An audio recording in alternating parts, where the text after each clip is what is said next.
Thank you for turning to page 121. Today we jump back into deities and demigods and take a look at a really interesting thing in here, the Wild Hunt.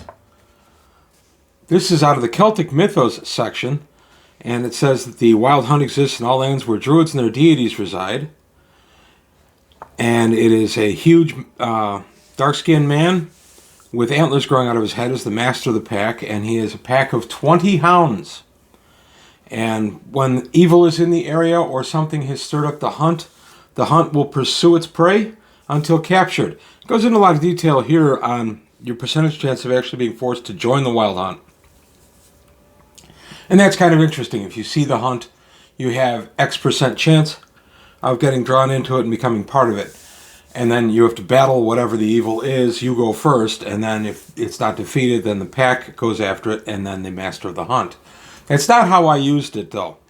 What I did is I put in a magic item of druidic power, Celtic if you will, and left it in a dungeon, a burial cairn actually, a fair-sized one, and the players ran through there, and they finally got the magic item, and they saw the warning, they comprehend languages and read it and said basically, do not disturb this, only evil will disturb this, you will be followed or hunted. I forget exactly the wording I used, but I didn't want to say the wild hunt or anything like that because they might know it from deities and demigods. So basically, the players took the magic item because they're player characters. They took the magic items and they left the dungeon. As they left the dungeon, they were heading back to town. There's some miles outside of town, I made sure of that. They heard the horn blow, and the master of the hunt was manifesting and following with his pack. The players were 6th to 8th levels, so this is actually quite a challenge.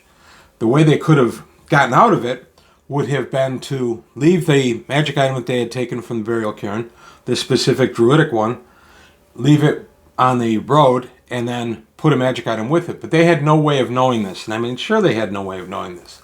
I wanted to pay the price for going into this dungeon kind of unprepared. They hadn't done any real background on the dungeon. They hadn't done anything other than go in and crypt break. And I thought, well, I'll use the wild hunt to kind of show them the errors of their ways. So the animals came down. The pack of the wild hunt, I'll start with them. 20 of them in the pack. Armor class 5, 18-inch move, 30 hit points. It says here they attack as 8 hit dice monsters. 1 attack for 2d8 damage. No special attacks or defenses. 15% magic resistance. And they're all large. These huge black hounds have licks of green fire for tongues and green fire for eyes.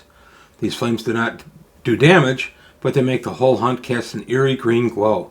The beasts will never attack the hunted until all the beings that have been drawn into the hunt themselves have had their chance to kill it. So if you have a bunch of player characters that see the wild hunt, they have a percentage chance of being drawn in and being made to run with the pack. And they can keep up. Suddenly they can do 18 inches by the magic of the summonings. But then when the evil is encountered, the players that have been captured in it have to go first. Kind of an interesting take on it. It's not the way I did it, though. Let's see.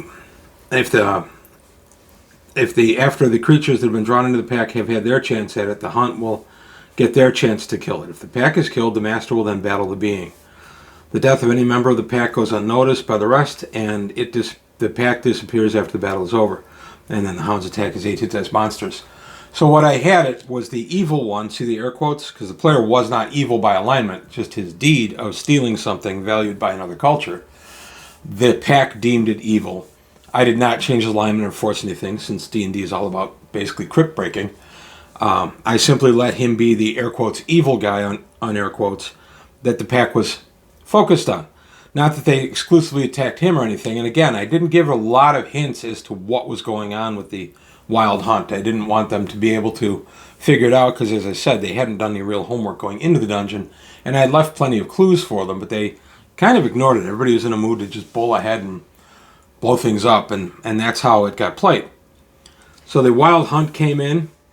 The pack itself of 20, armor class 5, 30 hit points, and attacking his 8 hit dice monster is formidable, and they're all large. And then the master of the hunt himself is armor class 0. He can move 18 inches to keep up with his pack, 100 hit points, 2 attacks, damages by weapon type, 25% magic resistance. He's medium. He's neutral. He has the abilities of a 15th level ranger, which means at my table he attacks in the 15th level fighter table. He has strength of 18 double out, which is +3/+6. I gave him those bonuses. Intelligence 18, wisdom 18, dexterity 18, constitution 18, charisma 15? Okay. The master has jet black skin and glowing green eyes. His head is crowned with a set of stag antlers, and he wears a suit of black leather. The master never speaks. The master runs a few feet behind his pack of hounds and will sound his horn at every 1 mile increment of the chase, and he uses a +3 spirit in battle. So I had this guy fighting the player characters on the 15th level ranger table, 2 attacks around, +3 for his spear, +3 for his strength to hit, so +6, and then +6 damage for the strength and +3 for the spear is 9. So he has +6/+9 twice per round. Armor class 0. 2 shots. I had him with a longsword. Or no, it was a two-handed sword. Sorry, I gave him a two-handed sword. So he was doing 1 to 10 damage. So it was formidable. This was a 6th to 8th level group.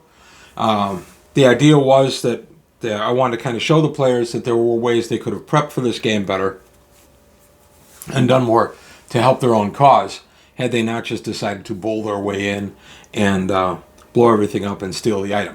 Had they done the research that I had put in front of them in the previous game, they would have found out how to take the magic item out. I believe it was a ball of thorns, as I recall. And then the ball of thorns was a minor artifact that had some varied powers, all dealing with nature, the best of which was the ability to create a wall of thorns. The player did try to do that when he was attacked by the Wild Hunt. He put up the wall of thorns. I ruled that the hunt could go right through the wall of thorns since they basically came from the same source. I was trying to show the players that actions have consequences. This was pretty early in our D&D days, about the mid-'80s, that I used the Wild Hunt, and it was partly inspired by the great Walt Simonson run on the Mighty Thor comics at the time. Part of the Thor comics, the Wild Hunt had come up and was attacking Thor for various reasons, and I thought, hey, that'd be a fun one to go ahead and put on the D&D table. But like I said, I did give them opportunities to learn. They were in a mood to just go in and blow stuff up, which I don't stop if my players want to do it that way, but there are consequences. So the consequence was they ended up facing the Wild Hunt pack and the Master of the Hunt. I did not have any NPCs trapped in the hunt or anything. I just used it as it was. That was a very lengthy combat, and of the 8 players that were at my table at that time, I dropped 3. 2 of whom never got up. The third one had a ring of regeneration. He was torn up, but he did get back up. The other 2 did not. They were killed. So just a little thing I did to kind of show the players. It wasn't to punish or anything. It was simply to show, hey, you have an opportunity to learn about this before you bull your way in. They chose not to do it. The other way you can beat the Wild Hunt is if you can stay ahead of it for 10 miles. So just staying ahead 10 miles would have kept the parties from being caught. They had the means to do that. They had a carpet of flying, which one of the players had actually brought in from another campaign. I did not give a 6th level player a carpet of flying, and it seated 4. That would have gotten half the party out of the problem. And then they had 2 magic users who had some fly spells and such. They could have gotten out of it by going up into the air. But the pack and the hunter itself can run on air at need if in pursuit of their prey. But it still would have made it much more difficult for the pack to catch them. And I had already decided that if they did take this tack and they stayed with it and really worked to get away from the pack, then I would let it be successful. So there was a way out. It's just that the players did not really think to avail themselves of it. They also just, I think, wanted to fight the wild pack. It ended up being a really good brawl. So that's an example of something you can just kind of pull out of the pages of the Deities and Demigods, and in this case also from an issue of Thor, and throw it at your players and see what happens. So let me know what you think. If you've used the Wild Hunt, is it something that worked out well, or did it slaughter your party? How did it go? Please leave your comments below. Like and subscribe if you enjoyed the video. Please take a look at the Patreon and help me out there.